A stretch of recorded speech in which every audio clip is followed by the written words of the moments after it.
नमस्कार दोस्तों, मैं शशांक गुप्ता आपका हार्दिक अभिनंदन करता हूँ अपने चैनल केजी मैथमेटिक्स में। तो आज हम बात करने वाले हैं hot topics BHU BSc mathematics की प्रिपरेशन के लिए। फिजिक्स, केमिस्ट्री, मैथमेटिक्स तीनों के ही जितने भी आपके सिलेबस में चैप्टर्स हैं उनके ऊपर मैं एक डिटेल वीडियो बनाया हूँ, यहाँ पर लेकर आया हूँ आपके लिए। और जो भी आपके चैप्टर्स हैं उनमें से कितने क्वेश्चन आने वाले हैं, कितने क्वेश्चन आने की संभावना है, कितने मार्क्स का आने की संभावना है और कौन से हॉट टॉपिक्स हैं जो मतलब हर साल एग्ज़ाम में पूछे जा रहे हैं, उन पे एक डिटेल एनालिसिस मैंने बनाया है। उसको आप देखिए और अपने आपकी ये प्रिपरेशन में बहुत ही हेल्पफुल रहेगा। अगर आप वो मेरे चैनल पर पहली बार हैं तो टेलीग्राम पर जाकर देखिए, डिस्क्रिप्शन बॉक्स में दिया हुआ है लिंक, तो उसमें आपको सब स्टडी मटेरियल वगैरह सब मिलता रहेगा। वहाँ पर मॉक टेस्ट भी है, आप उसको जाकर प्रैक्टिस कर सकते हैं। साथ ही बहुत सारे क्वेश्चन बैंक्स डिस्क्रिप्शन में प्लेलिस्ट पड़ी हुई फिजिक्स, केमिस्ट्री, मैथमेटिक्स तीनों के लिए, तो उनको भी आप जाकर देख सकते हैं। तो चलिए वीडियो शुरू करते हैं।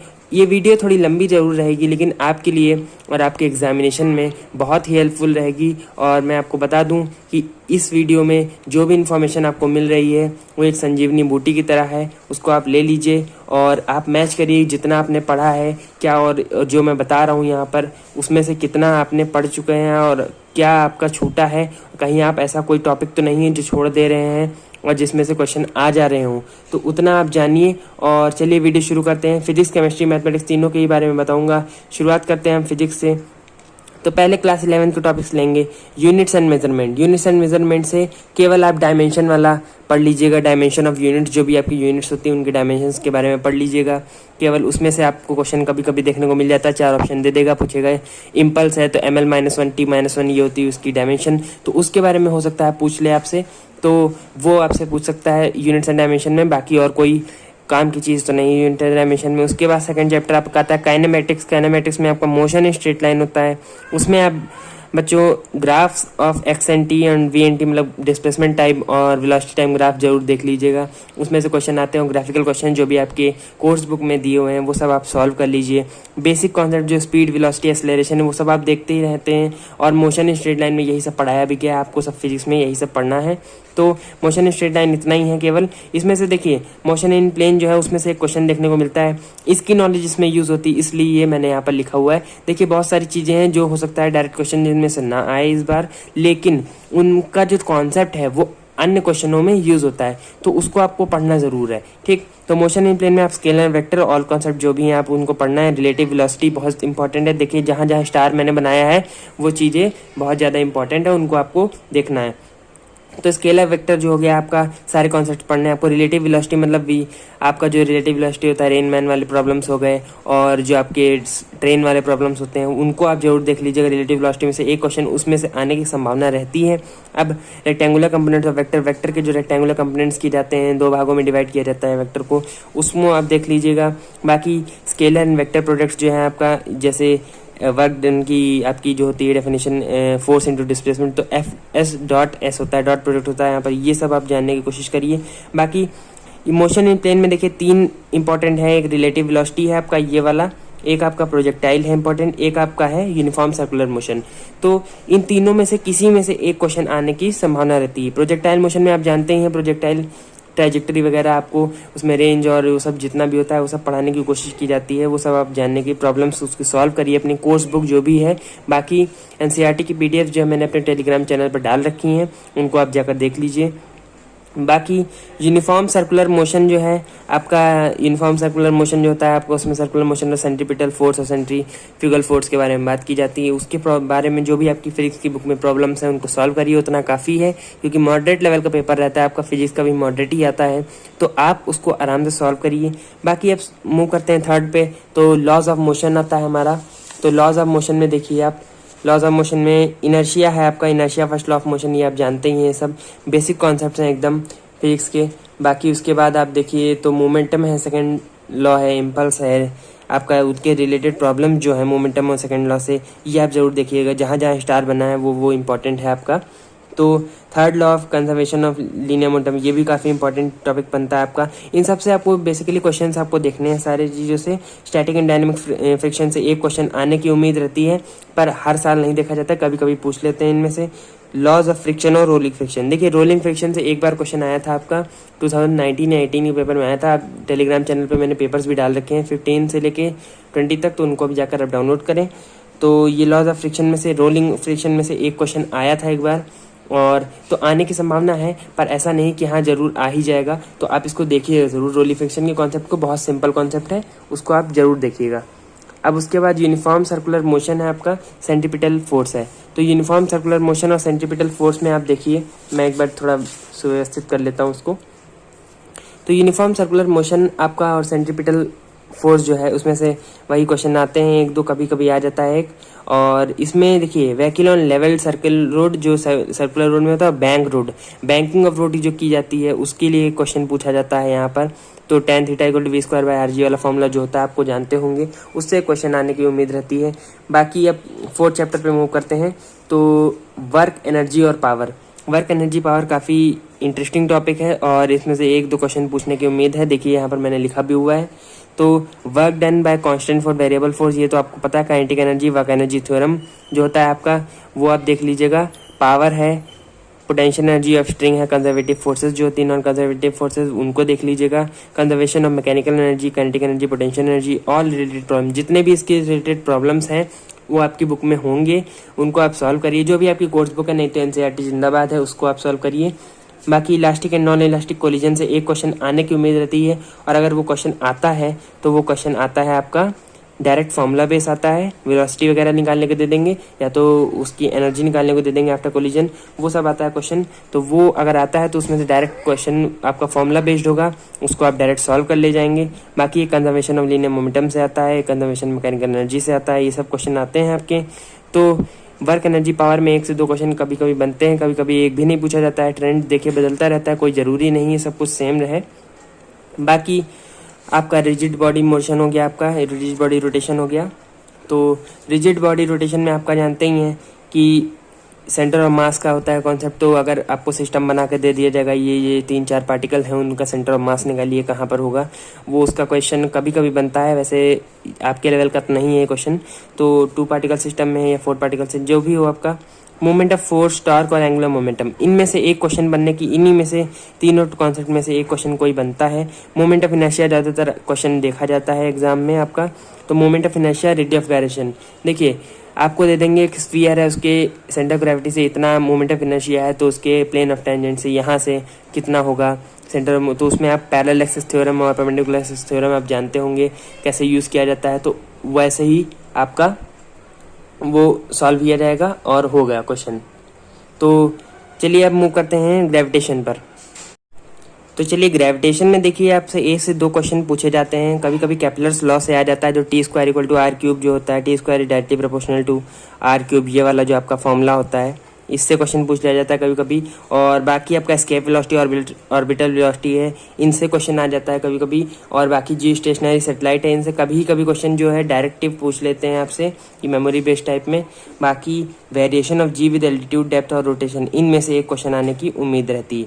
तो ये दोनों आप टॉपिक तो कायदे से तैयार करके जाइएगा, केपलर्स लॉ ऑफ मोशन और लॉ ऑफ ग्रेविटेशन, और ये variation of g with altitude, मतलब एक्सेलरेशन ड्यू टू ग्रेविटी, जो आपकी एल्टीट्यूड, डेप्थ और रोटेशन ऑफ अर्थ की वजह से जो चेंज होती है, उसका जो फॉर्मूला होता है, उसके बेसिस पे बस सिंपल क्वेश्चन पूछ लेंगे मतलब कि ये अपॉन ये तो कितना, आंसर कितना, उस हिसाब से क्वेश्चन पूछते हैं। तो ग्रेविटेशन में केवल इतना ही। चलिए अब नेक्स्ट पेज पे मूव करते हैं हम लोग। तो अब आता है आपका मैकेनिकल प्रॉपर्टी ऑफ सॉलिड। तो मैकेनिकल प्रॉपर्टी ऑफ सॉलिड में देखिए आपका क्या आता है। मैकेनिकल प्रॉपर्टी ऑफ सॉलिड में आपका वही इलास्टिसिटी आता है, इलास्टिसिटी, स्ट्रेस स्ट्रेन ग्राफ, ये इंपॉर्टेंट है काफ़ी टॉपिक। इसमें से क्वेश्चन हर साल देखने को मिलता है। देखिए मैकेनिकल प्रॉपर्टी ऑफ सॉलिड और आपका फ्लूइड जो हो गया, इनमें से 4 से 5 क्वेश्चन, इन दोनों टॉपिक में से 4 से 5 क्वेश्चन, और 4 से 5 क्वेश्चन का मतलब 20 नंबर तक या 15 नंबर तक आपको देने की उम्मीद रखता है ये। देखिए इलास्टिसिटी और स्ट्रेस स्ट्रेन ग्राफ। इलास्टिसिटी काफ़ी सिंपल कॉन्सेप्ट है आपका, हुक्स लॉ, यंग्स लॉ मॉडुलस। तो Young's modulus, bulk modulus, shear modulus, ये सब की आपकी डेफिनेशन आपको पता होगी, ठीक है। इनका फॉर्मूला होता है, सिंपल फॉर्मूला, डायरेक्टिव फॉर्मूला है, उसको अप्लाई करना होता है, बस उसी से हमारे जो है आपके आंसर्स निकल आते हैं। तो इसमें लिखा भी मैंने क्वेश्चन ऑन ऑल टॉपिक, जितने भी क्वेश्चन आपकी इलास्टिक एनर्जी है, shear models, bulk models, Young models, इन सब से क्वेश्चन केवल, और कुछ नहीं। तो ये आपका रहेगा। बाकी मैकेनिकल प्रॉपर्टी ऑफ फ्लूइड में, फ्लूइड में क्या आता है, पास्कल्स लॉ आ जाता है आपका, उसके क्वेश्चंस हो गए आपके। Pressure due to fluid column, इसमें से आ जाता है क्वेश्चन, जो आपका ऐसे कॉलम होता है इस तरीके से यूट्यूब करके, उसमें इस तरीके से लेवल बना देते हैं, उसमें कहते हैं कि जब ये बराबर हो जाएगा, इक्विलिब्रियम में आ जाएगा, तो प्रेशर कितना होगा, क्या होगा, उस तरीके से। Viscosity, Stokes law, terminal velocity, critical velocity, ये सब फार्मूला बेस्ड है, इनमें से कुछ भी नहीं, कोई खास नहीं है, केवल फार्मूला बेस्ड आपका जो है ये रहेगा और फार्मूला बेसिस पे ही आपके क्वेश्चन आ जाते हैं इस पे और आप बड़ी आसानी से इसको सॉल्व कर सकते हैं। तो ये हो गया आपका। अब बाकी बर्नौली थ्योरम हो गया आपका एप्लीकेशन। बर्नौली थ्योरम बहुत ही इंपॉर्टेंट है, इसी में से क्वेश्चन एक जरूर देखने को मिलेगा आपको एग्जाम में और उसके एप्लीकेशन या तो वेंटियोमीटर पे आ जाएगा या तो बर्नौली थ्योरम डायरेक्ट पे आ जाएगा। प्रेशर हेड, वेलोसिटी हेड आपका जो काइनेटिक हेड होता है उनमें से क्वेश्चन आने की संभावना है। देखिए सरफेस टेंशन है, मैकेनिकल प्रॉपर्टी ऑफ फ्लूइड का पार्ट है। सरफेस टेंशन भी काफ़ी इंपॉर्टेंट, जिसमें एंगल ऑफ कॉन्टैक्ट आपका और एक्सेस प्रेशर, ये इंपॉर्टेंट है काफ़ी टॉपिक। देखिए मैंने स्टार बना रखे हैं सब में। एप्लीकेशन ऑफ ड्रॉप, बबल और कैपिलरी राइज, ये भी बहुत इंपॉर्टेंट है। कैपिलरी में जो आपका हाइट, कितना हाइट अपना ऊपर ले जाएगा, कैपिलरी एक्शन करेगा, वो आपको बहुत ही सावधानी से देखना है क्योंकि उसमें से क्वेश्चन आने की बहुत ज़्यादा संभावना रहती है, तो वो आपको देखना है। ड्रॉप्स, बबल्स, और अगर एक बड़ी बिग ड्रॉप है वो अगर 1000 ड्रॉप्स में टूट जाएगी तो आपका सरफेस एरिया या जो भी आपसे पूछा जाए सरफेस एनर्जी कितनी हो जाएगी, क्या बदल के हो जाएगी, तो वो सब आपको तैयार करना है, क्वेश्चन उसमें से आते हैं। बाकी अब मूव करते हैं 9th चैप्टर पे। तो आपका thermal property of matter, thermal property of matter में सारे इनिशियल कॉन्सेप्ट जो भी हैं आपके वो आपको तैयार करने, हीट और टेम्परेचर से रिलेटेड, हीट क्या होता है, टेम्परेचर क्या होता है और बाकी जो भी है आपका। उसके बाद स्पेसिफिक हीट, सीपी और CV at constant pressure and volume आपको देखना है। कंडक्शन, कन्वेक्शन, रेडिएशन, इनमें से कुछ खास नहीं है, बाकी ये सब थ्योरी है आपका। मेन टॉपिक आता है आपका ब्लैक बॉडी रेडिएशन और Wien's displacement law, Stephen's law और थर्मल कंडक्टिविटी, इन्हीं में से क्वेश्चन पूछता है आपका। ब्लैक बॉडी रेडिएशन से एक क्वेश्चन पक्का आपका तय रहता है थर्मल प्रॉपर्टी ऑफ मैटर से, और दूसरा क्वेश्चन थर्मल कंडक्टिविटी, आपको 2 स्लैब दे देंगे ऐसे ऐसे, कि K1 बताएंगे, कि K2 बताएंगे और भी बहुत लेंथ बता देंगे और भी बहुत सारा एरिया बता देंगे, सब कुछ बता देंगे इसमें, और उसके बाद आप पे उसी से क्वेश्चन पूछते हैं, तो वो आपको ध्यान रखना है। अगर आपने ये नहीं पढ़ा है तो आप ये पढ़ लीजिए, इन दोनों में से टॉपिक्स में से 1-2 क्वेश्चन आते हैं। बाकी आपका थर्मोडायनेमिक्स तो मतलब समझ लीजिए कि इसमें से क्वेश्चन ना आया तो फिर फिजिक्स पेपर ही नहीं बना समझिए। तो थर्मोडायनेमिक्स में देखिए आप 6 से 7 क्वेश्चन, मतलब ये 6 से 7 क्वेश्चन और 7 या 21, 20 नंबर। अगर 7 क्वेश्चन आ गए तो 20 नंबर आपके पक्के, अगर आपने सारे सही कर दिए तो। देखिए, और ग्राफिकल क्वेश्चन आते हैं इसमें से और फॉर्मूला बेस्ड क्वेश्चन, बस यही आता है। और देखिए एक तो हीट इंजन की एफिशिएंसी और रेफ्रिजरेटर का जो कोफिशिएंट ऑफ परफॉर्मेंस बीटा होता है, इनमें से एक क्वेश्चन आने की उम्मीद रहती है हमेशा, ठीक। एक सेकंड लॉ से क्वेश्चन आने की उम्मीद रहती है और बाकी आपका एक फर्स्ट लॉ में से जो भी आपका इनमें से ग्राफिकल क्वेश्चन आने की उम्मीद रहती है। बाकी जो आपके कॉन्सेप्ट्स होते हैं वो सारे इसमें से इंटरनल एनर्जी हो गया, बाकी डेल्टा जी की इक्वेशन जो हो गई, delta G equal to delta H minus T delta S वाली, उसमें से एक क्वेश्चन आने की उम्मीद रहती है। तो इन सब में से क्वेश्चंस बनते हैं, 6 से 7 क्वेश्चन बना देते हैं, कभी 5 बनते हैं, कभी 4 ही बनते हैं, कभी 7 तक क्वेश्चन बना देते। तो 6 से 7 मैंने दिया है कि आप इसको बहुत ही अच्छे से तैयार करके जाइए। डबल स्टार मार देता हूँ मैं यहाँ पर। अब बात करते हैं काइनेटिक थ्योरी की। तो देखिए काइनेटिक थ्योरी में बहुत ज़्यादा तो इम्पोर्टेंट कुछ नहीं है, इसमें से क्वेश्चन कभी देखा भी नहीं जाता है। 2020 में तो शायद नहीं आया था क्वेश्चन, 2018 में एक बार एक क्वेश्चन आया था आरएमएस वेलोसिटी ऑफ गैस से, तो इसको आप देख लीजिएगा। बाकी degree of freedom of law of equipartition of energy आप देख लीजिएगा, और इसमें से बस न्यूमेरिकल प्रॉब्लम जो होती है उनको आप सॉल्व कर लीजिएगा। अगर एग्जाम में आ जाता तो वो अगर न्यूमेरिकल प्रॉब्लम में आप दिमाग लगा ले जाएंगे तो आपका आसानी से हो जाएगा। अब बात करते हैं हम लोग ऑसिलेशन एंड वेव्स में। ऑसिलेशन एंड वेव्स काफ़ी इंपॉर्टेंट टॉपिक है, इसमें से 3 क्वेश्चन हर साल देखने को भी मिलते हैं और 3 इसमें आगे पीछे कुछ नहीं होता है। ऑसिलेशन में 3 क्वेश्चन आते ही आते हैं। Periodic motion, time period, frequency, equation of displacement, इसमें से इक्वेशन ऑफ डिस्प्लेसमेंट में से आपको एसएचएम में से मिलता है क्वेश्चन एक। लोडेड स्प्रिंग का आप में तो नहीं आता है, जेई वगैरह में आता है, वो आपसे कोई दिक्कत नहीं है, आपसे मतलब नहीं है, और आएगा भी तो बहुत सिंपल सा क्वेश्चन आएगा। रिस्टोरिंग फोर्स इक्वेशन हो गई, सिंपल पेंडुलम का टाइम पीरियड। तो एसएचएम में देखिए वेलोसिटी हो गया आपका, टाइम पीरियड हो गया एसएचएम का, और आपका जो x equal to a sine omega t plus phi, ये सब जो है आपका फेस और फेस डिफरेंस जो भी है, इन सब में से ही कोई घुमा फिरा के वही क्वेश्चन पूछेगा, ज़्यादा कुछ नहीं है। तो इसको आपको आसानी से तैयार कर लेना है। तो इतना आपका देखिए ऑसिलेशन वेव्स में है। बाकी वेव मोशन में आप चलिए देखते हैं यहाँ पर। तो आप वेव मोशन में देख लीजिए, यहाँ पर वेव मोशन में आप देखेंगे तो ट्रांसफर्स और लॉन्गिट्यूडिनल वेव्स है, principle of supervision standing waves है, ऑर्गन पाइप में जो फंडामेंटल मोड और हार्मोनिक, यहाँ से एक क्वेश्चन बन जाता है आपका, ठीक है। और बाकी आपका ये बीट्स और डॉपलर इफेक्ट है, तो बीट्स और डॉपलर इफेक्ट में से क्वेश्चन बनता है आपका। तो वो आप देखते रहिएगा। क्वेश्चन बीट्स में से जो आपका फंडामेंटल फ्रीक्वेंसी वगैरह है, डॉपलर इफेक्ट में से एक क्वेश्चन बनता ही बनता है हर साल। और 2020, 19, 18 आप जो भी पेपर देखेंगे डॉपलर इफेक्ट का एक क्वेश्चन जरूर आया होगा उसमें, तो इसको आप जरूर तैयार करके जाइएगा। और कुछ नहीं, न्यूमेरिकल बेस्ड आपके क्वेश्चन है, थोड़ा सा नॉइज डिस्टर्बेंस है बाहर, तो उसको आप इग्नोर करिए। बाकी आप ध्यान दीजिए टॉपिक पर जो भी बता रहा हूँ, बहुत इंपॉर्टेंट टॉपिक है आपके लिए बता रहा हूँ। तो क्लास 12 पे मूव करते हैं। इलेक्ट्रिक चार्जेस एंड फील्ड्स है आपका। तो इलेक्ट्रिक चार्जेस एंड फील्ड्स में ज़्यादा कुछ नहीं है आपका, और यहाँ पर जितने भी आपके कॉन्सेप्ट्स हैं ये आप सब पढ़ लीजिएगा। Numericals on resultant of electric field, dipole, torque dipole, ये हो गया। टॉर्क ऑन डाइपोल जो होता है electric field due to long straight wire. Long straight wire तो इलेक्ट्रिक फील्ड क्या होती है, इनफाइनाइट प्लेन शीट है तो क्या होती है। थिन स्फेरिकल शेल है, बोथ इनसाइड एंड आउटसाइड, मतलब अंदर क्या होगी बाहर क्या होगी, उनका ग्राफ होता है ना इस तरीके से आपका स्फेरिकल शेल ऐसे करके ग्राफ, तो वो आप ध्यान रखिएगा।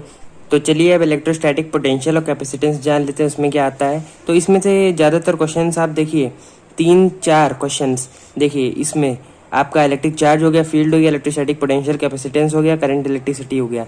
इनमें से पूरे कॉन्सेप्ट इलेक्ट्रिसिटी, इलेक्ट्रिक जो इलेक्ट्रोस्टैटिक्स होती है पूरे कॉन्सेप्ट में से 3 से 4 क्वेश्चन आपसे पूछता है। तो अब इलेक्ट्रोस्टैटिक पोटेंशियल में सारे कॉन्सेप्ट्स आप पोटेंशियल चार्ज कैपेसिटेंस के जान लीजिएगा। कंडक्टर, इंसुलेटर, डाइलेक्ट्रिक सैप जो भी है आपका। कैपेसिटेंस और पैरेलल प्लेट कैपेसिटर ये काफ़ी इंपॉर्टेंट है। जब विद और विदाउट डायरेक्टिव मीडियम, मतलब पैरेलल प्लेट कैपेसिटर है आपका और उसमें डायरेक्टिव मीडियम डाल देंगे तो क्या इफेक्ट पड़ेगा, कैपेसिटेंस बढ़ेगी घटेगी, जो भी होगा आपका। तो एनर्जी स्टोर्ड इन कैपेसिटर्स ये भी आप पढ़ लीजिएगा, ये काफ़ी इंपॉर्टेंट टॉपिक है आपका। जो भी स्टार बनाया मैंने आप जानते ही हैं, सब इंपॉर्टेंट है, उनमें से क्वेश्चन देखने की काफ़ी संभावना है। तो अब है ये हमारा इलेक्ट्रिक करंट। देखिए करंट इलेक्ट्रिसिटी में बेसिक कॉन्सेप्ट जो भी हैं आपके, करंट इलेक्ट्रिसिटी जो भी आपका होता है, पावर वगैरह वो सब देख लीजिएगा आप। इसमें से इम्पॉर्टेंट क्वेश्चन कहाँ से आता है, देखिए इक्विवेलेंस रेजिस्टेंस आप काफ़ी इंपॉर्टेंट है। और इसमें भी आप जो कैपेसिटर, इक्विवेलेंस, कैपेसिटेंस वो भी उनमें से भी, इनमें से इससे या इससे, इसमें से एक क्वेश्चन आपको देगा एग्जाम में। बाकी एक क्वेश्चन आपको किरचॉफ लॉ या वीट स्टोन इंटरनल रेजिस्टेंस, इनमें से एक क्वेश्चन आने की उम्मीद रहती है और हर साल आता है। देखिए इक्विवेलेंस रेजिस्टेंस या प्लेट या इक्विवेलेंस कैपेसिटेंस, इनमें से एक क्वेश्चन, इसमें से एक क्वेश्चन, और बाकी आपका ये इसमें से एक क्वेश्चन आता है आपका, और बाकी 3 से 4 क्वेश्चन बनते हैं। तो 3 बन गए आपके, चौथा क्वेश्चन अगर डालना हो तो डाल देते हैं, नहीं डालना होता है नहीं डालते हैं। तो इस तरीके से आपका इलेक्ट्रिक फील्ड, इलेक्ट्रोस्टैटिक्स कंप्लीट हो जाती है। अब हम मैग्नेटिज्म पे बात करेंगे। तो देखिए मैग्नेटिज्म में magnetic effect of current and magnetism, इनमें से 3 से 5 क्वेश्चन आते हैं आपके, तो काफ़ी इंपॉर्टेंट टॉपिक है आपका। इलेक्ट्रोस्टैटिक्स और मैग्नेटिज्म दोनों ही काफ़ी इंपॉर्टेंट टॉपिक है, और अगर आपको आते हैं तो पूरे आते होंगे, नहीं आते होंगे तो शुरुआत से ही आपका गड़बड़ होगा। तो मैग्नेटिज्म, मैग्नेटिक इफेक्ट ऑफ देखिए बायो-सावर्ट लॉ एप्लीकेशंस है, इनमें से एक क्वेश्चन आ जाता है कभी कभी। Straight line torrid solenoid, solenoid जानते होंगे आप क्या होता है, और उसकी जो मैग्नेटिज्म होता है, मतलब मैग्नेटिक फील्ड होती है वो आप जानते होंगे। फोर्स ऑन मूविंग चार्जेस, मतलब फोर्स जब चार्ज मूव करता है तो उस पर फोर्स क्या लगता है। तो साइक्लोट्रॉन काफ़ी इंपॉर्टेंट टॉपिक है, इसमें से एक क्वेश्चन हमेशा आता है। Force on current carrying conductor है, उसमें से Q = IBL जो होता है आपका, F = IBL, तो वो आता है। Torque on current carrying loop, current carrying loop है उस पर टॉर्क क्या लगता है आपका जानते होंगे आप। मूविंग कैलरीमीटर, उसमें से current sensitivity convergent to ammeter and voltmeter, ये आपका काफ़ी इंपॉर्टेंट टॉपिक है आपका। मोस्ट इंपॉर्टेंट देखिए मैंने लिखा हुआ है, आप 20 का उठाइए पेपर, 18 का उठाइए, 19 का उठाइए, सब में आपको एमीटर और वोल्ट मीटर, मूविंग कॉइल कैलरीमीटर से एक क्वेश्चन जरूर का जरूर मिलता है। चाहे वो आपका मतलब निकालने को, रेजिस्टेंस निकालने को, शंट निकालने को कितने रेजिस्टेंस की होगी वो आप देख लीजिए। तो ये क्वेश्चन हो गया आपका, एक साइक्लोट्रॉन हो गया, एक टॉर्क ऑन मूविंग, इसी जितने भी सब लिखे हुए इन्हीं में से क्वेश्चन आपको मोस्टली पूछता है। बाकी जो आपके बेसिक कॉन्सेप्ट्स हैं वो तो आपको पढ़ने ही पढ़ने हैं, उसको आप मैं लिखते तो नहीं बैठ जाऊँगा। बाकी आप जानिए इलेक्ट्रोमैग्नेटिक इंडक्शन, इसमें से और अल्टरनेटिंग करंट, इनमें से एक क्वेश्चन आता है आपका। जनरली अल्टरनेटिंग करंट में से ही कोई में से एक क्वेश्चन पूछ लेते हैं आपसे। रेजोनेंस फ्रीक्वेंसी, ये काफ़ी इंपॉर्टेंट आपका टॉपिक है। पावर फैक्टर, क्वालिटी फैक्टर, इन्हीं में से कोई एक जनरली क्वेश्चन पूछा जाता है। कभी ऐसा हो जाता है कि आपका जो है EI से पूछ लेंगे, मतलब इलेक्ट्रोमैग्नेटिक इंडक्शन से पूछ लेंगे, वैसे जनरली क्वेश्चन इसी में से आता है। तो जो भी आपके टॉपिक लिखे हैं LC, LCR सर्किट, इनमें से ही क्वेश्चन पूछ लेते हैं आपके इम्पीडेंस वगैरह से। बाकी ज़्यादा कुछ इसमें से नहीं आता है। बाकी आपका इलेक्ट्रोमैग्नेटिक वेव्स है, मेमोरी बेस्ड क्वेश्चंस हैं, और इलेक्ट्रोमैग्नेटिक वेव्स हो गया आपका रे ऑप्टिक्स, और इनमें से जो है आपका एक क्वेश्चन, 1 से 2 क्वेश्चन आपके पूछे जाते हैं रे ऑप्टिक्स और ऑप्टिकल इंस्ट्रूमेंट से। तो देखिए इलेक्ट्रोमैग्नेटिक वेव्स जो है आपका उसमें से एक क्वेश्चन कभी कभी आता है, कभी कभी नहीं भी पूछा जाता है, तो कोई ज़रूरी नहीं है। लेकिन मेमोरी बेस्ड क्वेश्चन अगर आ गया तो आप देख कर ही टिक लगा देंगे। मेमोरी बेस्ड क्वेश्चन फिजिक्स के लिए और केमिस्ट्री के लिए, दोनों के लिए मैंने जो है एक एक सेपरेट वीडियो बना रखी है अपने चैनल पर। आप जाकर डिस्क्रिप्शन में कोई भी लिंक, मतलब कोई भी आप प्लेलिस्ट ओपन करिएगा, उसमें आपको फिजिक्स की मेमोरी बेस्ड क्वेश्चंस की और केमिस्ट्री की मेमोरी बेस्ड क्वेश्चंस की मतलब एक सेपरेट वीडियो मिल जाएगी। साथ में ही आप टेलीग्राम चैनल पर जाइए, एनसीईआरटी की पीडीएफ्स पढ़िए, इलेक्ट्रोमैग्नेटिक वेव से उतना ही पढ़ लीजिए आप, उतना बहुत है। और एनसीईआरटी से ही सब आता है जो भी मेमोरी बेस्ड होता है। तो रे ऑप्टिक्स और ऑप्टिकल इंस्ट्रूमेंट काफ़ी इंपॉर्टेंट टॉपिक है आपका। Mirror formula, total internal reflection हो गया, ऑप्टिकल फाइबर हो गया, रिफ्रैक्शन, प्रिज्म, ये सब आपके पढ़ाई टॉपिक्स होंगे, 9 से आप पढ़ते हुए आ रहे हैं, ठीक है। लेंस मेकर फॉर्मूला आपको यहाँ पर नया पड़ जाता है, इसमें से एक क्वेश्चन देखने की उम्मीद बढ़ती है। कॉम्बिनेशन ऑफ लेंस, ये जो 2 टॉपिक्स हैं आपके, लेंस मेकर फॉर्मूला और कॉम्बिनेशन ऑफ लेंस, इनमें से मतलब एक आपको देखने को मिल सकता है। बाकी पावर ऑफ लेंस में से देखने को मिल सकता है क्वेश्चन एक। तो ये आप देख रहिएगा, ये काफ़ी आपका इंपॉर्टेंट टॉपिक है। चलिए नेक्स्ट स्लाइड में मूव करते हैं, नेक्स्ट पेज पे। अब देखिए स्कैटरिंग ऑफ लाइट, इनमें से तो सब जो भी आपके ये टॉपिक्स हैं ये सब आपकी मेमोरी बेस्ड हैं, मतलब सब आपको जानने कॉन्सेप्ट्स हैं कि ऑप्टिकल इंस्ट्रूमेंट, इसमें से एक क्वेश्चन आने की काफ़ी उम्मीद रहती है। तो 2 क्वेश्चन यहीं से बनते हैं, एक आपका वही जो लेंस मेकर फॉर्मूला हो गया, आपका कॉम्बिनेशन ऑफ लेंस हो गया, इनमें से क्वेश्चन, और बाकी एक ऑप्टिकल इंस्ट्रूमेंट में से कंपाउंड और एस्ट्रोनॉमिकल टेलीस्कोप, रिफ्लेक्टिंग और रिफ्रैक्टिंग, दोनों ही आपकी सबकी मैग्नीफिकेशन पावर और जो भी आपके कॉन्सेप्ट्स हैं उसमें जो भी क्वेश्चंस आपके न्यूमेरिकल्स हैं जो भी आपको करवाए गए हैं एग्जाम के लिए, अपने बोर्ड्स के लिए, और जो भी आपको करे हैं अपने न्यूमेरिकल्स, वो सब आप देख लीजिएगा, क्योंकि वो इसमें से एक क्वेश्चन आने की, मतलब हर साल आता है क्वेश्चन। पावर, मैग्नीफाइंग पावर निकालने को आती है, माइनस जो FO/FE होता है आपका फॉर्मूला, उस तरीके के क्वेश्चन आपके आने की उम्मीद रहती है। अब मूव करते हैं वेव ऑप्टिक्स पे। तो देखिए वेव ऑप्टिक्स पे, देखिए wave front, Huygens principle, wave front, ये सब जो है आपने पढ़ा होगा काफ़ी। तो इंटरफेरेंस, देखिए इसमें से ज़्यादा कुछ नहीं, आप इंटरफेरेंस देखिए, डिफ्रैक्शन और पोलराइजेशन। पोलराइजेशन में बीस्टर्स लॉ जो होता है, इसमें से एक क्वेश्चन कभी कभी इसी बस फार्मूला जो होता है N=10 IP, तो उसमें से क्वेश्चन जो है आपसे डायरेक्ट पूछ लेगा। और बाकी पोलराइड है, ये सब कॉन्सेप्ट हैं और न्यूमेरिकल है, बस और कुछ नहीं। यंग डबल स्लिट एक्सपेरिमेंट है, उसका कॉन्सेप्ट है और उसके जो न्यूमेरिकल्स हैं, और फ्रिंज विड्थ वगैरह जो भी आपसे निकलवाते हैं वहाँ पर न्यूमेरिकल्स में, वो सब आप पढ़ लीजिए। डिफ्रैक्शन में भी वही है, तो आप सब में यही, और सेंट्रल मैक्सिमा की जो आपकी विड्थ होती है डिफ्रैक्शन में, बस वही सब पूछता है आपसे, बाकी कुछ नहीं पूछेगा। डुअल नेचर ऑफ रेडिएशन, इसमें से एक क्वेश्चन जनरली देखने को मिल जाता है, डी ब्रॉगली क्वेश्चन से, λ=h/mv वाले से, और ये डायरेक्टली नहीं आएगा आपका कि आप लैम्डा निकाल दीजिए, एम और ये सब दे दिया, और क्वेश्चन में आपका डी ब्रॉगली इक्वेशन यूज होगी इस तरीके से। तो डुअल नेचर ऑफ मैटर, और इसमें से आता है फोटो इलेक्ट्रिक, जो आइंस्टाइन की फोटो इलेक्ट्रिक इक्वेशन है, उसमें से एक क्वेश्चन काफ़ी आने की उम्मीद रहती है। जो आपका ग्राफ है उसका जो स्लोप होता है h/e, h/e आपका ग्राफ का स्लोप होता है, तो ये आप ध्यान रखिएगा वहाँ पर। इनमें से ही क्वेश्चन आने की उम्मीद रहती है, इससे या तो इससे, बस इन्हीं में से आएगी। एक क्वेश्चन आएगा, बनेगा तो बनेगा, नहीं बनेगा तो नहीं पूछा जाएगा। बाकी आप देखते हैं एटॉमिक स्ट्रक्चर। तो एटॉमिक स्ट्रक्चर में आप देखेंगे तो आप जानिए, एटॉमिक स्ट्रक्चर में आपका 3 से 4 क्वेश्चंस आपके पूछे जाते हैं एटॉमिक स्ट्रक्चर में जनरली।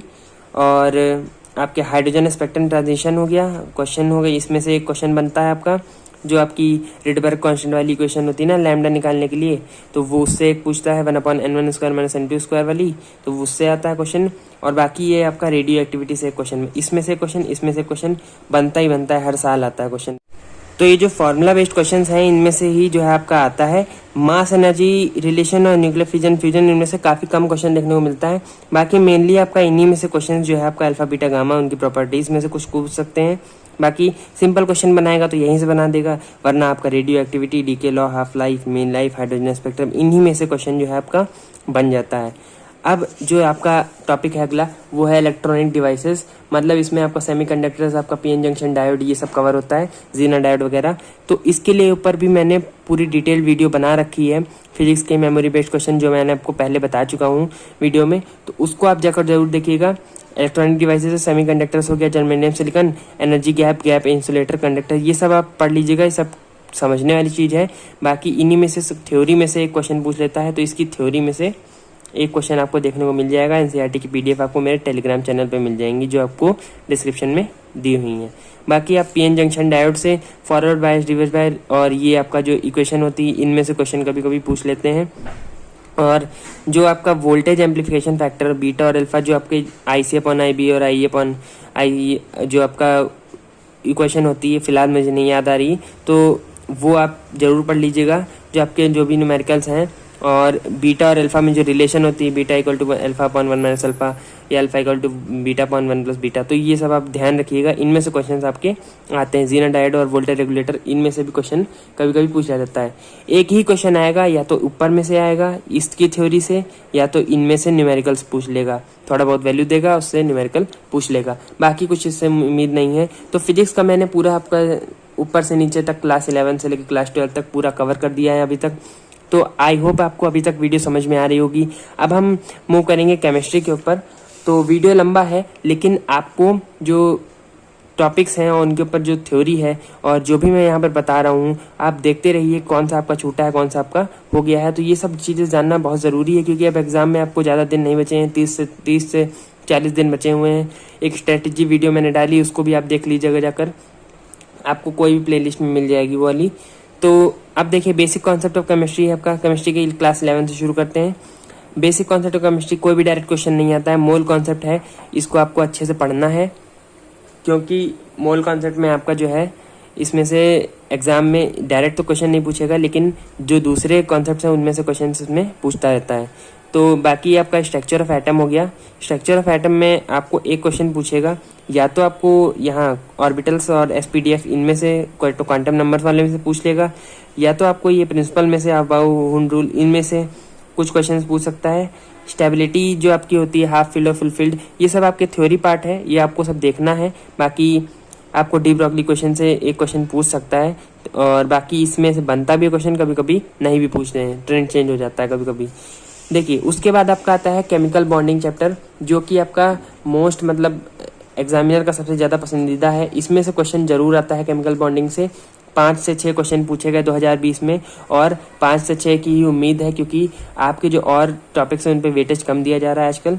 केमिकल बॉन्डिंग और मॉलिक्यूलर स्ट्रक्चर थोड़ा सा आपका एनालिसिस वाला पार्ट है, इस पर ज़्यादा वेटेज दिया जाता है। तो देखिए, सभी each and every concept chemical bonding में जो भी आपका कॉन्सेप्ट है सारे आपको पढ़ने हैं, और जो मैंने यहाँ पर लिख दिए हैं इनको तो जरूर पढ़ के जाना है। इनमें से ही क्वेश्चन बनेंगे, हर एक कॉन्सेप्ट में से क्वेश्चन है। Polar character of covalent bond, इससे क्वेश्चन पूछ लेगा आपको ये दे देगा और अरेंज करने को दे देगा। ठीक, covalent character of ionic bond, तो हो सकता है इनमें से दे दे या इसमें से दे दे। बाकी आपका देखिए, उसके बाद आपका आता है वैलेंस बॉन्ड थ्योरी।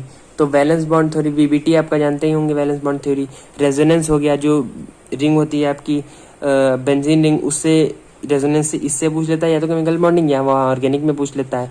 तो उन दोनों में से एक क्वेश्चन पूछेगा। ज्योमेट्री हो गई, शेप हो गया कोवेलेंट मॉलिक्यूल्स का, तो इन सब में से क्वेश्चन आपको पूछता है। मतलब आपको मॉलिक्यूल दे देगा, ज्योमेट्री शेप पूछ लेगा, कौन सा मैच करिए बताइए। और काफ़ी सिंपल क्वेश्चन पड़ता है, आपको बहुत आसानी से हो भी जाता है। तो इनमें से एक क्वेश्चन आएगा वेस्पर थ्योरी में से, एक बॉन्ड एंगल का ऑर्डर, मतलब बहुत सारे मॉलिक्यूल्स दे देंगे एक जैसे ही, Cl2O ClO2 वाला आपने क्वेश्चन पढ़ा ही होगा, तो वो वाला क्वेश्चन दे देंगे और उसका बॉन्ड एंगल का ऑर्डर कह देंगे, आप अरेंज करके लिखिए। बाकी hybridization and shape of molecules काफ़ी इंपॉर्टेंट टॉपिक है, इसमें से भी हर साल एक क्वेश्चन पूछा जाता है। मॉलिक्यूलर ऑर्बिटल थ्योरी में से भी एक क्वेश्चन पूछा जाता है हर साल, बॉन्ड ऑर्डर और बॉन्ड एनर्जी, या तो इसका ऑर्डर पूछ लेंगे या इसका एनर्जी पूछ लेंगे। इसके कॉन्सेप्ट्स आपको सब मालूम होंगे, ठीक है, शॉर्ट ट्रिक्स भी आपको मालूम होंगी। हाइड्रोजन बॉन्डिंग की देखिए आप, bond boiling point order, hydrogen bonding में कुछ नहीं, बस बॉइलिंग पॉइंट पूछ लेते हैं। हाइड्रोजन बॉन्डिंग किसका जो है, मतलब अल्कोहल दे देंगे, एक कार्बोक्सिलिक एसिड दे देंगे, एक वाटर दे देंगे, बाकी और को आप कुछ दे देंगे, उसमें से आपको पूछ लेगा कि इसमें बॉइलिंग ऑर्डर मतलब आप सेट करिए। तो इस तरीके से यहाँ पर क्वेश्चन आते हैं। बाकी आपका स्टेट ऑफ मैटर है, इसमें से केवल आपको ये बॉयल्स लॉ, चार्ल्स लॉ और आपको आइडियल गैस इक्वेशन ये सब याद रखनी है। बाकी डायरेक्ट क्वेश्चन इसमें से कभी नहीं आता, ना कभी आएगा। केमिकल थर्मोडायनेमिक्स में से आपको यहाँ से 2 से 3 क्वेश्चन पूछ लेता है। आपको अगर फिजिक्स में तैयार है तो यहाँ पे भी तैयार होगा, बस थोड़ा सा साइन का डिफरेंस होता है। सारे कॉन्सेप्ट पढ़ने हैं, वर्क, एनर्जी, हीट और एक्सटेंसिव इंटेंसिव प्रॉपर्टीज पढ़नी है। फर्स्ट लॉ आपको जानते ही होंगे, यहाँ पर थोड़ा अलग होता है, वहाँ पर थोड़ा अलग होता है। यहाँ पर delta U equal to delta Q plus delta W होता है, इस तरीके से होता है। फंक्शंस जितने भी हैं आपके, delta U, delta H, delta G equal to delta H magnetic, इससे क्वेश्चन हमेशा पूछ लेते हैं। एंट्रोपी या या स्पॉन्टेनिटी से रिलेटेड, ये स्पॉन्टेनियस प्रोसेस अगर डेल्टा जी अगर जो आपका ग्रेटर देन 0 है तब स्पॉन्टेनियस है, तो इस तरीके से क्वेश्चन आपको पूछ लेगा। सेकंड लॉ से एक क्वेश्चन कभी कभी आ जाता है, क्योंकि सेकंड लॉ आपका जो है बीएससी का पार्ट है एक, वहाँ पर ज़्यादा डिटेल में है, तो यहाँ डिटेल में नहीं है, तो थ्योरी में से कभी कभी एक पार्ट या डायरेक्ट इसमें से फॉर्मूला बेस्ड कभी कभी पूछ लेता है, तो इस तरीके से रहता है। चलिए मूव करते हैं नेक्स्ट पेज पे। तो इसमें आप देखेंगे हम लोग इक्विलिब्रियम। इक्विलिब्रियम काफ़ी इंपॉर्टेंट टॉपिक है आपका, मोस्ट इंपॉर्टेंट में मैंने लिखा हुआ है इसको। 3 क्वेश्चन इसमें से अकेले आयनिक और केमिकल दोनों में से मिलाकर आ जाते हैं। अब 2020 में आपके केमिकल इक्विलिब्रियम से तो एक भी क्वेश्चन नहीं पूछा, लेकिन आयनिक से 3 पूछ लिए थे। अब हो सकता है उसमें नहीं पूछा है, इस साल पूछ ले। तो इक्विलिब्रियम कांस्टेंट, फैक्टर्स, ली चार्टियर प्रिंसिपल काफ़ी इंपॉर्टेंट टॉपिक है, इसमें से काफ़ी आपको पूछा जाता है। डिग्री ऑफ आयनाइजेशन वगैरह, अल्फा आपका जो होता है वो पूछा जाता है। पीएच के कॉन्सेप्ट जो हेंडरसन इक्वेशन से होता है, एसिड और बेस और वाले में, उससे पूछता है। हाइड्रोलिसिस ऑफ सॉल्ट से पूछता है। बफर सॉल्यूशन, जितने भी आपके पॉइंट्स लिखे हुए हैं सब में से एक एक क्वेश्चन आने की उम्मीद रहती है। सॉल्युबिलिटी प्रोडक्ट तो बहुत ही मनचाहा कॉन्सेप्ट है, ये सब जरूर पूछा जाता है, इन सबको देख लीजिएगा आप, इसमें से 3 क्वेश्चन आने की उम्मीद रहती है। तो ये सभी हॉट टॉपिक्स हैं, और जो भी मैं बता रहा हूँ फिलहाल तो मैंने पूरा सिलेबस कवर किया है, पर मैं एक एनालिसिस बताता जा रहा हूँ कि कहाँ कहाँ से जो हॉट टॉपिक्स हैं। देखिए मैंने पॉइंट तो इसीलिए डॉट्स बनाकर लिखा है, इनमें से आप जरूर पढ़िएगा। रिडॉक्स रिएक्शन, ये रिडॉक्स रिएक्शन देखिए डायरेक्ट क्वेश्चन तो कभी नहीं आएगा आपका, और कभी ना आने की उम्मीद रहती है रिडॉक्स रिएक्शन में, लेकिन आपका जो है दूसरे जो कॉन्सेप्ट होते हैं उनमें इसका जो है यूज़ होता है, तो उसको आप देखिएगा, और इस तरीके से क्वेश्चन पूछता है। और हाइड्रोजन में देखिए आप, हाइड्रोजन भी कभी कभी क्वेश्चन आता नहीं है वैसे तो कभी, और एस ब्लॉक भी आपका ज़्यादा इंपॉर्टेंट नहीं है कुछ, इसको आप छोड़ सकते हैं। हाइड्रोजन और एस ब्लॉक को अगर आपको मतलब टाइम ना मिले तो आप छोड़ सकते हैं, इसको काफ़ी इंपॉर्टेंट नहीं है। पी ब्लॉक लेकिन आपके लिए बहुत इंपॉर्टेंट रहेगा, इसको आप जरूर पढ़ के जाइए। 4 से 5 क्वेश्चन आपके मिल जाते हैं यहाँ से पी ब्लॉक से अकेले। देखिए जितने भी कंपाउंड्स हैं उनके जो यूज़ हैं वो आप पढ़ के जरूर जाइएगा। जैसे एग्जांपल के तौर पे आप मानिए बोरैक्स को जैसे आई वॉश के तरीके से यूज़ किया जाता है, तो इसको आप देखिए। और उसके बाद आप देखिए यहाँ पर जो आपके नाइट्रोजन कंपाउंड्स हैं, और उसमें अमोनिया, नाइट्रिक एसिड हो गया, ये सब हो गया आपका, तो इसको आप देख लीजिएगा, बहुत इंपॉर्टेंट है अमोनिया और नाइट्रिक एसिड। और बाकी ग्रुप 16 एलिमेंट जो होते हैं उनकी प्रॉपर्टीज़ और यूज़, और उसमें मेनली जो है आपका ऑक्सीजन और सल्फर, इनके जो कंपाउंड्स होते हैं उनके जो स्ट्रक्चर होता है वो काफ़ी आप इंपॉर्टेंट रहता है। उस स्ट्रक्चर में से पूछ लेते हैं कितने डबल बॉन्ड है, कितने ऑक्सीजन है, कितने हाइड्रोजन, जो भी है आपका वो सब पूछता रहता है। ग्रुप 17 एलिमेंट्स में आपके हाइड्रोजन आते हैं, इंटर हाइड्रोजन कंपाउंड से बहुत इंपॉर्टेंट है। स्ट्रक्चर जितने भी बनते हैं, Xe2O3, IF7, ClF7, जो भी हैं क्वेश्चंस, ये सब बहुत इंपॉर्टेंट है। जितने भी स्ट्रक्चर हैं सब इंपॉर्टेंट है। ऑक्सीडेशन स्टेट ऑफ F और Cl के जो वेरिएबल स्टेट्स होते हैं उनको जानना है आपको।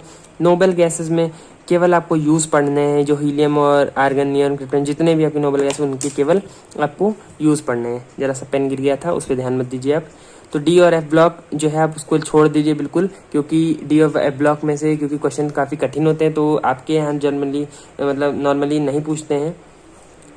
जो जेई वगैरह होता है उसमें क्वेश्चन आते हैं इसके, तो आप छोड़ दीजिए। ध्यान दीजिए आप कोऑर्डिनेशन कंपाउंड में, जिससे आपके 5 क्वेश्चन लगभग हर साल बन जाते हैं। तो कोऑर्डिनेशन कंपाउंड में आपके 5 क्वेश्चन लगभग हर साल बन जाते हैं, काफ़ी इंपॉर्टेंट टॉपिक है। लिगेंड्स, कोऑर्डिनेशन नंबर, कलर हो गया आपका, magnetic properties, shape, IUPAC nomenclature, VBT, CFT मतलब क्रिस्टल फील्ड थ्योरी, VBT मतलब वैलेंस बॉन्ड थ्योरी। ठीक, तो क्रिस्टल फील्ड थ्योरी में से आपके क्वेश्चन जितने भी आपके चीज़ें लिखी हैं स्लैश स्लैश करके, सब में से एक एक क्वेश्चन आने की उम्मीद रहती है। और इन्हीं में से कुछ मतलब 3-4 टॉपिक सेलेक्ट कर लेंगे, उसमें से क्वेश्चन दे देंगे उठा के एक एक करके, तो उसी से लिए 4 से 5 क्वेश्चन इसमें बन जाते हैं।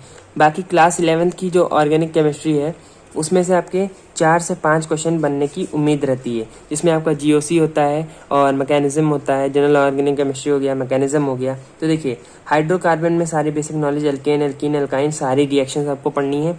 एरोमेटिक हाइड्रोकार्बन जिसमें बेंजीन आपका हो गया, तो इलेक्ट्रोफिलिक सब्स्टिट्यूशन ESR हो गया आपका, इलेक्ट्रोलिटिक जो आपका इलेक्ट्रोफिलिक सब्स्टिट्यूशन रिएक्शन होती है वो आपको पढ़नी है, उसके मैकेनिज्म पढ़ना है, उसके इंटरमीडिएट कंपाउंड। देखिए ऑर्गेनिक में केमिस्ट्री में नेम्ड रिएक्शन आपकी हो गई, लिख लीजिए आप अपने में नेम्ड रिएक्शन, और उसके बाद आपकी जो हो गई इंटरमीडिएट कंपाउंड्स, मैकेनिज्म, ये 3 में से एक एक क्वेश्चन हर साल आएगा ही आएगा, इसको आप लिख के रख लीजिए। ठीक, अब मैकेनिज्म में electrophilic substitution reaction, nitration, sulphonation, Friedel Crafts acylation, alkylation, इन सभी के आपको इंटरमीडिएट कंपाउंड जरूर याद रखने हैं, आ सकता है एग्जाम में, मैं फिर कह रहा हूँ।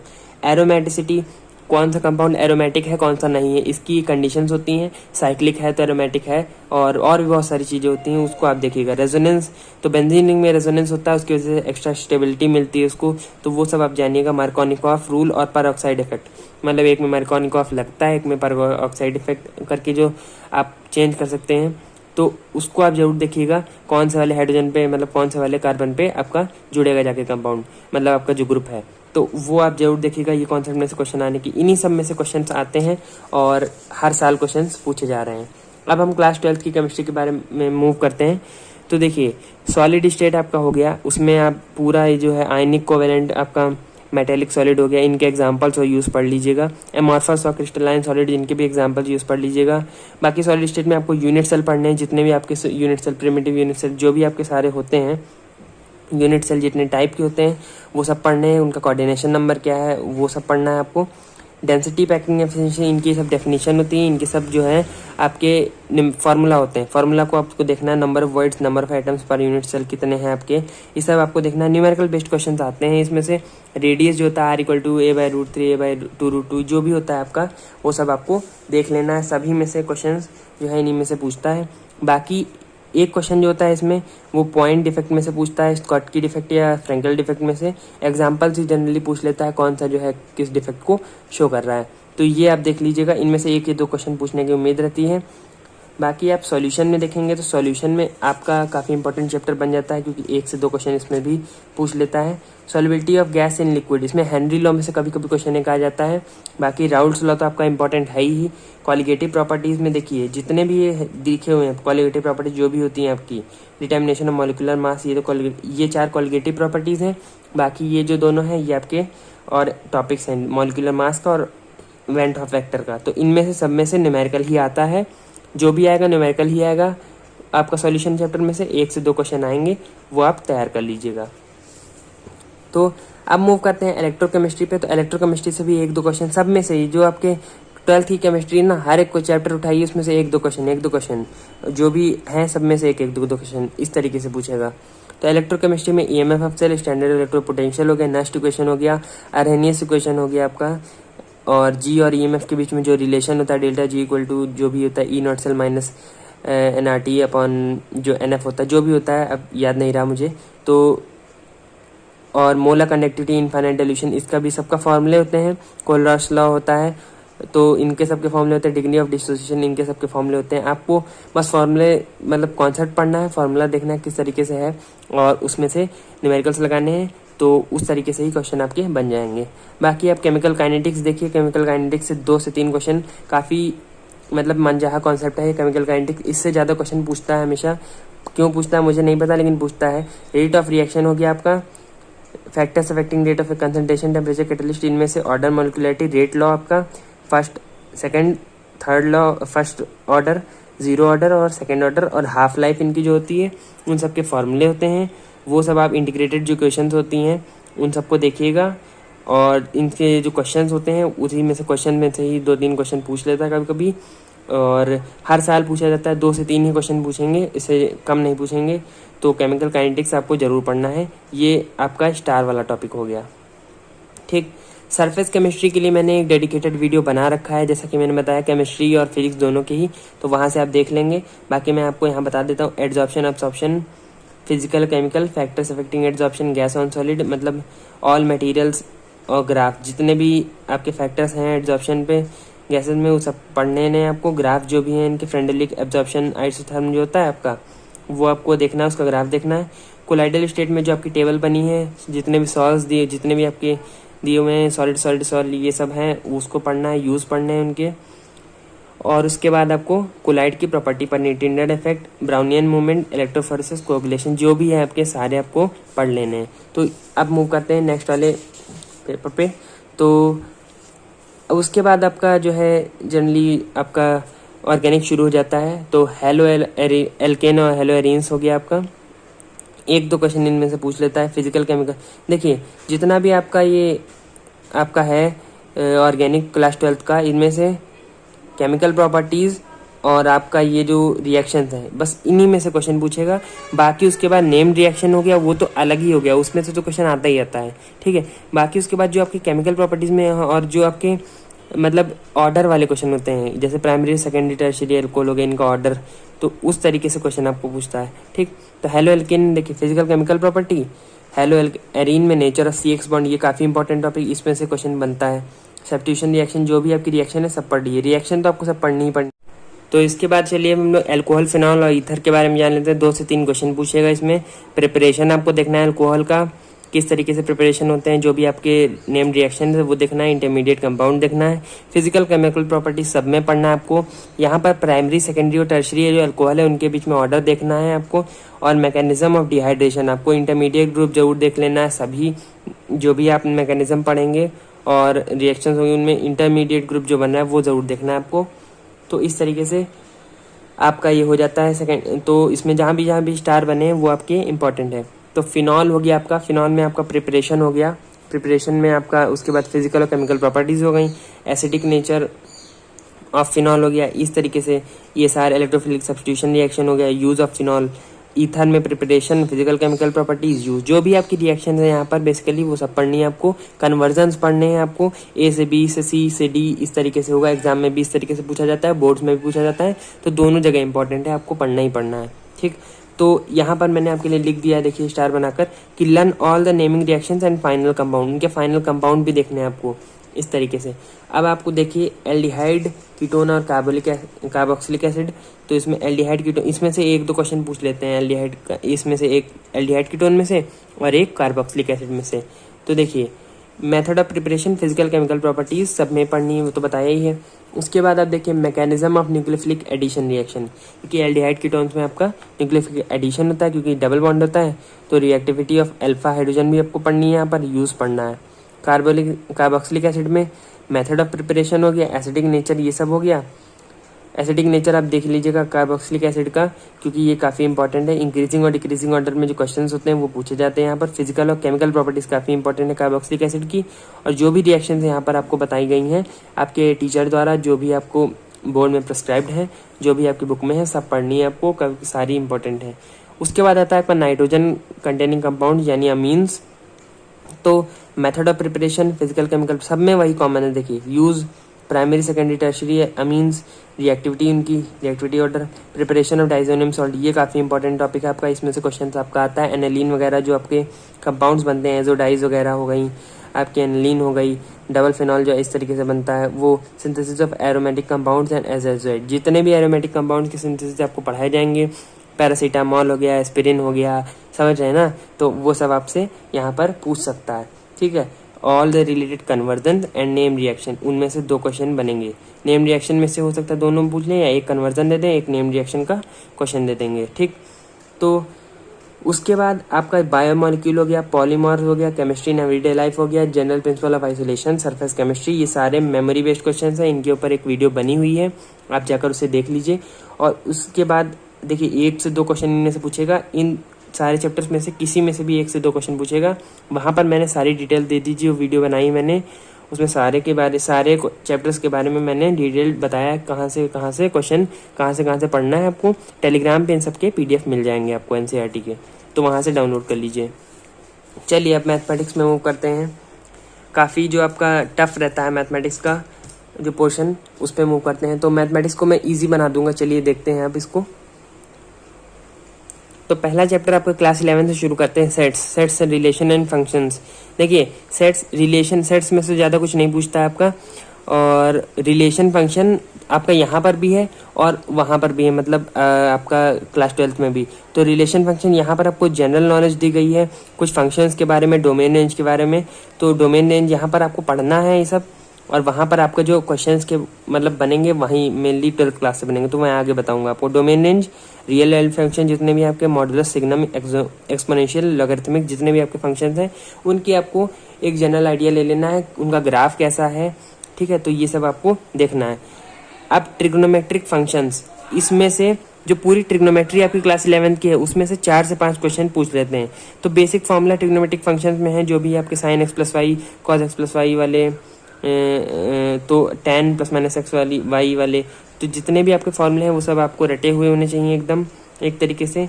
और general solution of trigonometric equations, ये आपका काफ़ी इंपॉर्टेंट टॉपिक है इसका, जिसमें आपको ये sine x equal to sine alpha जब होता है तो x equal to minus n pi plus minus one की पावर जो है आपका होता है अल्फा। तो ये होता है आपका इस तरीके से जो भी आपके होते हैं जनरल सॉल्यूशन, तो वो आपको याद रखना है क्योंकि कभी कभी एक से ज़्यादा सॉल्यूशंस आपको एग्जाम में टिक करने को होते हैं। तो उस केस में अगर आपको ये नहीं याद है या आपको नहीं पता है तो आप मतलब आपके क्वेश्चन नहीं सही हो पाएगा। प्रिंसिपल ऑफ मैथमेटिकल इंडक्शन होता है, तो इससे आपका बोर्ड्स में जनरली पूछा जाता है क्वेश्चन, और यहाँ एंट्रेंस में तो कुछ नहीं पूछा जाएगा आपसे। कॉम्प्लेक्स नंबर काफ़ी इंपॉर्टेंट है, क्वाड्रेटिक इक्वेशन और कॉम्प्लेक्स नंबर्स में से 4 से 5 क्वेश्चन आपको पूछेगा। इस बार 2020 के पेपर में 4 क्वेश्चन पूछे थे कॉम्प्लेक्स से और 1 क्वाड्रेटिक से आया था आपका, तो ये आप समझिए। तो यहाँ पर एलजेब्रा हाउ टू रिप्रेजेंट, देखिए कॉम्प्लेक्स नंबर को कैसे रिप्रेजेंट करना है, आर्गन प्लेन, उसका polar representation, square root of complex number, इन्हीं सब में से क्वेश्चन, और थोड़ा बहुत जो है आपके जो एलजेब्रा से क्वेश्चन मतलब बहुत सारा कुछ लिख कर दे देंगे, उसको सॉल्व करना होगा कॉम्प्लेक्स में, बस वही सब आपका पूछा जाएगा इसमें से। बाकी आपका परम्यूटेशन कॉम्बिनेशन है, इसमें से 3 क्वेश्चन आपको पूछे जाते हैं। परम्यूटेशन कॉम्बिनेशन में जो भी आपको एक्सरसाइज देखिए, परम्यूटेशन कॉम्बिनेशन मैं मानता हूँ सबका तैयार नहीं होता है अच्छे से, कुछ लोग तो इसको छोड़ देते हैं क्योंकि काफ़ी डिफिकल्ट पड़ता है, क्योंकि क्वेश्चन इसके जो आंसर होते हैं निकालना काफ़ी, अगर आपको देखिए दिमाग आप लगा पा रहे हैं वहाँ तक तो ठीक है, नहीं लगा पाएंगे तो आप उसका क्वेश्चन नहीं सॉल्व कर पाएंगे और आंसर भी आपका गलत ही आएगा। तो परम्यूटेशन कॉम्बिनेशन देखिए उसमें क्या है कि आपको एक्सरसाइजेज जो भी आपकी कोर्स बुक में है सब आपको बेसिक प्रिंसिपल जानने हैं, ठीक है, और जितने भी एक्सरसाइजेज हैं उसको सॉल्व करना है अच्छे से। तो ये सब आपको अच्छे से देखिए मैथ में आपको ज़रूरी नहीं है आप 40 क्वेश्चन सही करके आएँ, अगर 40, क्योंकि आप कर ही नहीं पाएंगे 40 क्वेश्चन, टाइम नहीं होता इतना। मैथ में अगर आप 25 से 30 क्वेश्चन अगर आप कर आते हैं तो आप मान लीजिए सिलेक्टेड हैं। अगर आप 25 से 30 क्वेश्चन कर लेते हैं, मेरा जो मॉक टेस्ट पड़ा हुआ है अगर उसमें 25 से 30 क्वेश्चन कर ले जा रहे हैं अगर टाइम विद इन टाइम में, ठीक है, तो आप समझ लीजिए कि आप सिलेक्टेड हैं, ठीक। तो इतना जान लीजिए। बाकी बाइनोमियल थोड़े से एक क्वेश्चन पूछता है, अब जनरली आपका क्या होता है उसमें nth टर्म होता है, कोफिशिएंट ऑफ nth टर्म, बाकी एक्सपेंशन है।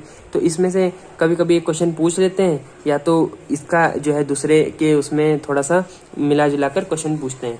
सीक्वेंस सीरीज काफ़ी आपका इंपॉर्टेंट टॉपिक है।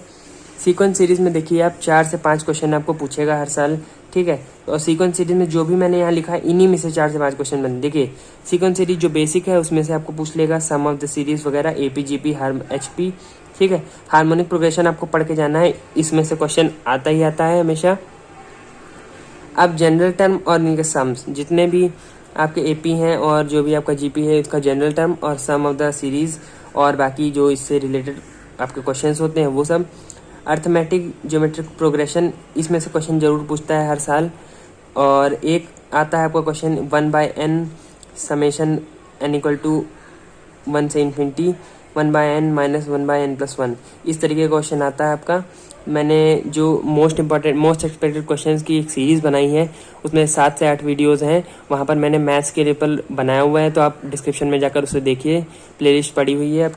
बाकी इसके बाद जो है आप देखिए तो यहाँ पर आपको स्पेशल सीरीज में से एक क्वेश्चन जरूर पूछता है, वो थोड़ा टिपिकल होती है लेकिन अगर आप जरा सा भी आइडिया लगा ले गए तो वो क्वेश्चन कहीं नहीं तुरंत सॉल्व हो जाएगा आपका, ठीक है। तो स्पेशल सीरीज, लेकिन मेरा मानना ये सीक्वेंस सीरीज थोड़ा टाइम कंज्यूमिंग होते हैं तो इन पे आप कम ध्यान दीजिएगा, पहले बाकी मैथ का पोर्शन कर लीजिए उसके बाद सीक्वेंस सीरीज पे कूदिएगा, क्योंकि सीक्वेंस सीरीज जो आपका टाइम कंज्यूमिंग होता है, अगर क्वेश्चन लग भी गया 2 मिनट में एक और 1 मिनट का एक क्वेश्चन छूट गया आपका तो वो आपको मतलब डिस्ट्रॉइंग हो जाएगा आपके लिए बिल्कुल।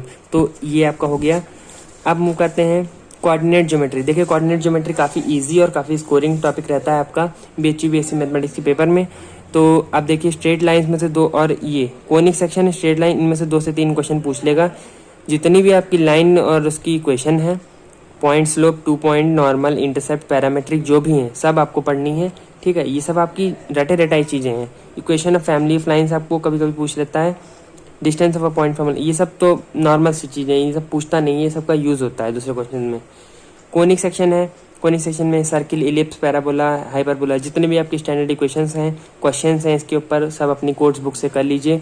बाकी मैंने जो बेस्ट बुक्स की एक जो है वीडियो बना रखी है उसको आप डिस्क्रिप्शन में जाइए, लिंक आपको या तो किसी प्लेलिस्ट में मिलेगा या तो आपको डायरेक्ट भी मिल जाएगा, तो वहाँ से आप देख सकते हैं। अब बाकी मूव करते हैं कैलकुलस पे। तो कैलकुलस में क्लास 11th में तो ज़्यादा कुछ नहीं है, लिमिट्स और डेरिवेटिव्स है। क्लास 12th में जो आपका लिमिट और डेरिवेटिव है उसमें से और इसमें से मिलाकर 2-3 क्वेश्चन पूछता है। तो लिमिट्स यहाँ पर आपको generally LHL equal to RHL वाला क्वेश्चन होता है, और बाकी डिफ्रेंशिएशन जो आपके नॉर्मल क्वेश्चंस होते हैं उनमें से पूछता है। बाकी सॉल्व जितने भी आपके यहाँ पे लिख रखा है मैंने, देखिए सॉल्व एज मैनी प्रॉब्लम, जितने भी आपकी प्रॉब्लम्स हैं उनको सॉल्व करने की कोशिश करिए, क्योंकि डिफरेंशिएशन जितना प्रैक्टिस करेंगे उतना ही आपको ईज पड़ेगा एग्जाम। चलिए अब क्लास 12th के जो टॉपिक्स हैं उन पे मूव करते हैं। रिलेशन एंड फंक्शन, उसमें से आपको 2 क्वेश्चन आपको पूछ लेगा, देखिए ठीक है। बाकी आपका टाइप्स, रिफ्लेक्सिव और सिमेट्रिक, ट्रांजिटिव, इनमें से क्वेश्चन पूछ लेता है। इक्विवेलेंस रिलेशन वाला पूछ लेगा, ये लिख देगा एक इक्वेशन टाइप में जो भी आपको लिखता है रिलेशन फंक्शन में, फंक्शन लिख देगा और पूछेगा आपसे ये रिफ्लेक्सिव, मतलब 3-4 ऑप्शन दे देगा क्या क्या है, रिफ्लेक्सिव है, ये है, ए है, बी है या बी सी है, इस तरीके से क्वेश्चन आपको पूछता है। तो types of function 1 many 1 into onto bijective 1 corresponding injective सर्वट, जो भी आपका सब आपको पढ़ने हैं। और कंपोजिट फंक्शन जो है और इनवर्स ऑफ फंक्शन काफ़ी इंपॉर्टेंट टॉपिक है। जो 2 क्वेश्चन मैंने बताए थे आपको प्रीवियस वाली पेपर में, तो उससे ही आप समझ लीजिए कि आपको 1 से 2 क्वेश्चन मिलेगा। मतलब यहाँ पर जो मैंने आपको रिलेशन फंक्शन में ये बताया था कि 2 क्वेश्चन है, तो ये रिलेशन फंक्शन और ये रिलेशन फंक्शन 2 क्वेश्चन अलग अलग नहीं है, ये एक ही है। दो क्वेश्चन आपको यहाँ पर देखने को मिलेंगे, ठीक।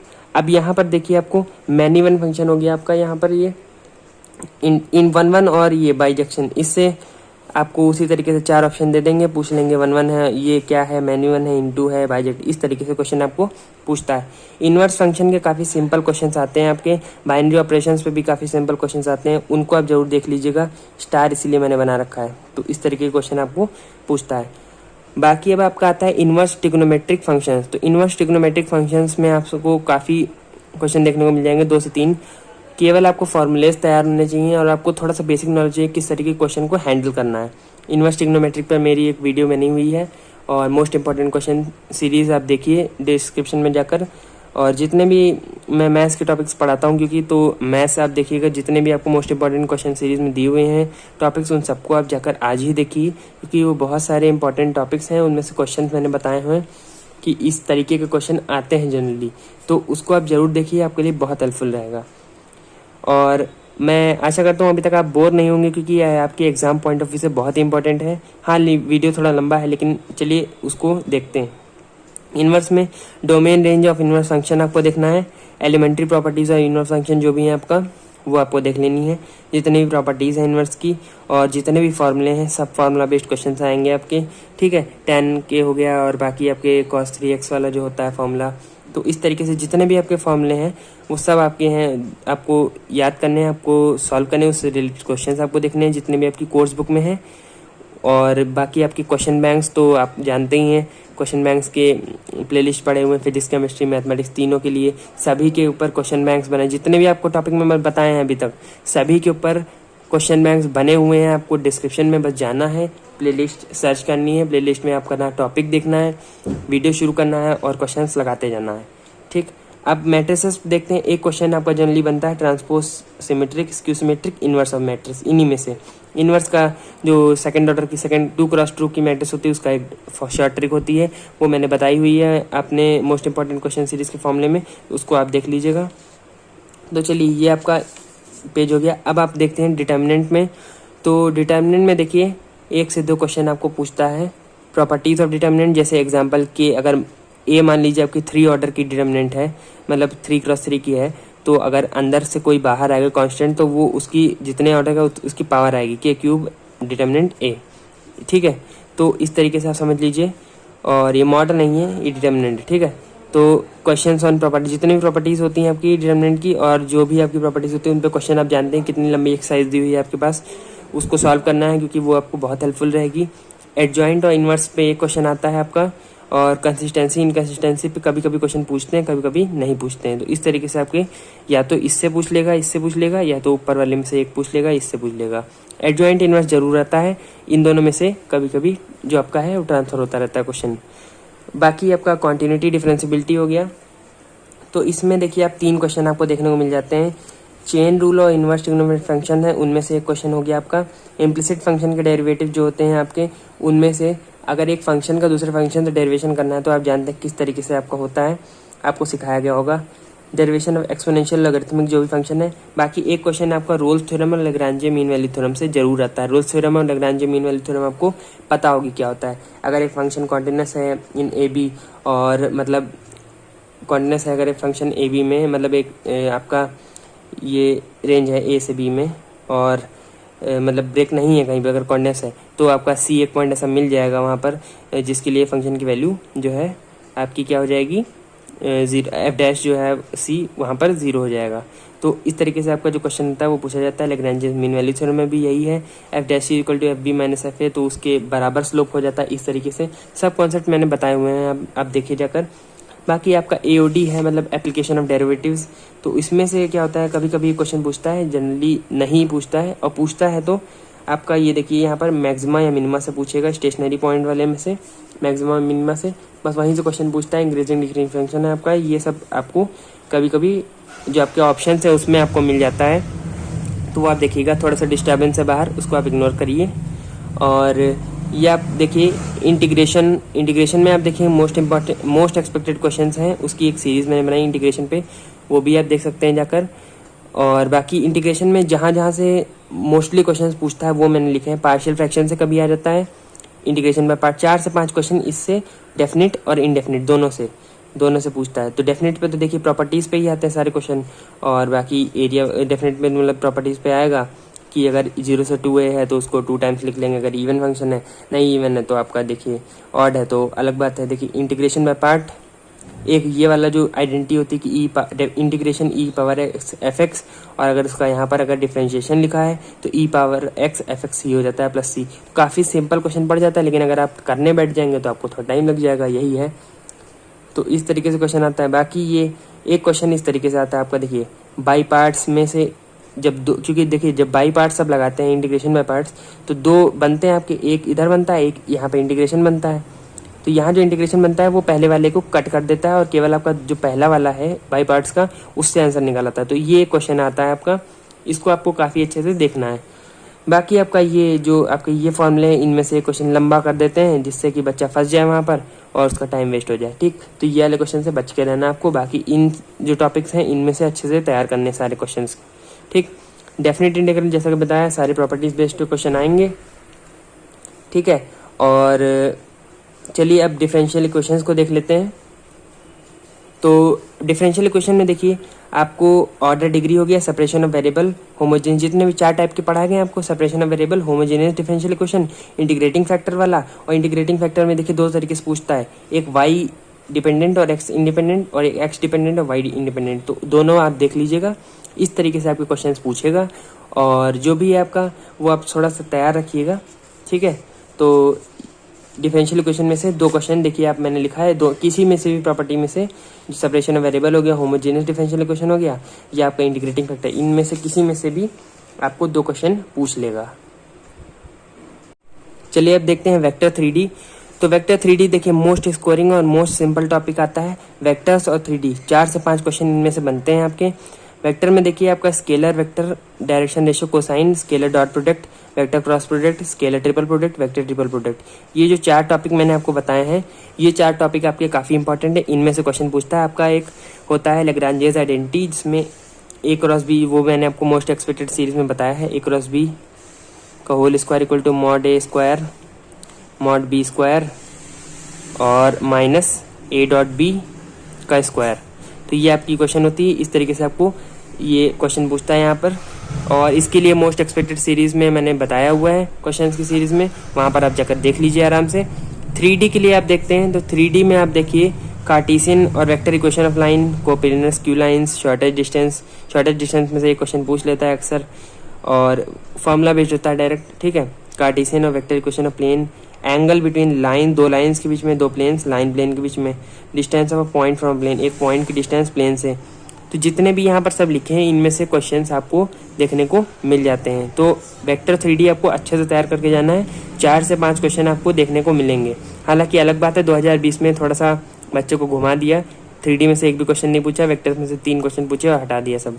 तो आप समझ लीजिए कभी कभी हो जाता है ऐसा, लेकिन हर साल नहीं होगा, आप तैयार करके जरूर जाइए। अब देखिए प्रोबेबिलिटी, तो प्रोबेबिलिटी में से आप देखिए 1 से 2 क्वेश्चन पूछेंगे आपसे, सिंपल सा टॉपिक है, बेस थ्योरम है उसमें से पूछ सकता है, टोटल प्रोबेबिलिटी उसमें से पूछ सकता है, मल्टीप्लिकेशन थ्योरम से, कंडीशनल, या तो रैंडम वेरिएबल आपका जो बाइनोमियल प्रोबेबिलिटी डिस्ट्रीब्यूशन होता है उसका मीन या वेरिएंस, इससे क्वेश्चन आपको पूछेगा, इससे ज़्यादा आपको कुछ नहीं पूछेगा क्वेश्चन इसमें प्रोबेबिलिटी में। अगर आपने सारी एक्सरसाइजेस सॉल्व की हैं, सारे कॉन्सेप्ट को अच्छे से पढ़ा है, तो आप क्वेश्चन आराम से निकाल ले जाएंगे प्रोबेबिलिटी का, वरना आप जो है जूझते रह जाएंगे, आपसे क्वेश्चन तो नहीं लगेगा ऐसे, ठीक है। तो अगर आप प्रोबेबिलिटी की मोस्ट एक्सपेक्टेड सीरीज़ देखना चाहते हैं तो उसके भी वीडियो पड़ा हुआ है। तो यहाँ तक था आपका सब कुछ, और काफ़ी सारे पेजेस मैंने डिस्कस कर लिए आपके साथ, तो उनको सबको रख देता हूँ मैं एक साथ यहाँ पर।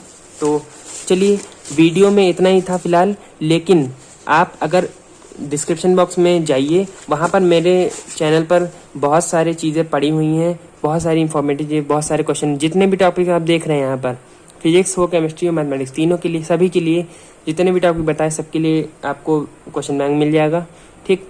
और उसके बाद ये है कि आपको मोस्ट एक्सपेक्टेड क्वेश्चन सीरीज़ मिल जाएगी, साथ में वीडियो लेक्चर्स मिल जाएंगे। आपको टेलीग्राम चैनल पर जाइए, मेरे टेलीग्राम डाउनलोड कर लीजिएगा, ये मत कमेंट करिएगा सर टेलीग्राम खुल नहीं रहा है लिंक, ठीक है। तो टेलीग्राम चैनल पर जाइए और वहाँ से आप जाकर मेरा मॉक टेस्ट अटेम्प्ट करिए। अच्छा लगे तो मुझे बताइएगा, कमेंट जरूर करिएगा, ठीक। अब मॉक टेस्ट अटेम्प्ट करिए, और बहुत सारी चीज़ें हैं तो उन सबको आप देखते रहिए। बाकी आप टेलीग्राम पे मैं इसका पूरा PDF डाल दूंगा, इसका मैंने PDF पहले से जनरेट कर लिया था और उसको मैं डाल दूंगा, तो आपके पास एक साथ में रहेगा कि आप बार बार उसे देख सकें। तो वीडियो में आज के लिए इतना ही। अगर आपको अच्छा वीडियो लगा हो तो, और अंत तक अगर आप बने हुए हैं तो लाइक ज़रूर करिएगा, कमेंट में बताइए कोई चीज़ आप रह तो नहीं गई है मेरी, और आप जो भी अगर आपको अच्छा वीडियो लगता है तो आप मुझे इस चैनल को सब्सक्राइब कर लीजिए और देखते रहिए SKG मैथमेटिक्स को। तब तक के लिए धन्यवाद।